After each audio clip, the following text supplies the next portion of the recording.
কি করছিস? মাই, সেই চিঠিটা লিখে অন্য একটা চিঠি দিয়ে গেছি। তুই চিঠিটা পড়েছিস? না, পড়িনি, ওর জন্য অপেক্ষা করছিলাম। তুই তো একবারে পাগলি, তাতে চিঠিটা পড়ে দেখ। ঠিক আছে, আমি জানি তুমি আমাকে দেখার জন্য অধীর আগ্রহে বসে আছো। তো আমার অনেক ভয় হয়। আমার মনে হয় তুমি আমাকে দেখলে ঘৃণা করে চলে যাবে। তোমার ঘৃণা আমি মানতে পারবো না, কারণ তোমাকে আমি অনেক ভালোবাসি। Love you Salma. তুমিও যদি আমাকে ভালোবেসে থাকো তাহলে কাল বিকেল 4টেয় টেহট্ট রেস্টুরেন্টে চলে এসো। তোমার জন্য ওখানেই অপেক্ষা করবো। এতে তোমার না দেখা ভালোবাসা। সালমা, ছেলেটা যদি টাকলা কুৎসিত হয় তাহলে কি তুই ওকে ভালোবাসবি? হ্যাঁ, ও যেমনই হোক না কেন আমি ওকে মেনে নিই। চল। সালমা, ওই দেখ তোর পাগল প্রেমিক। যা যা। তুমি?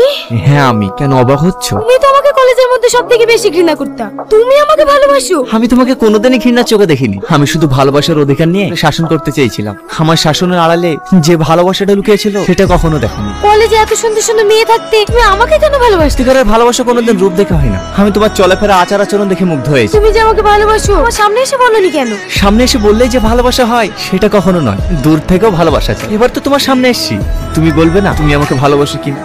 আই লাভ ইউ টনি, আমিও তোমাকে অনেক ভালোবাসি।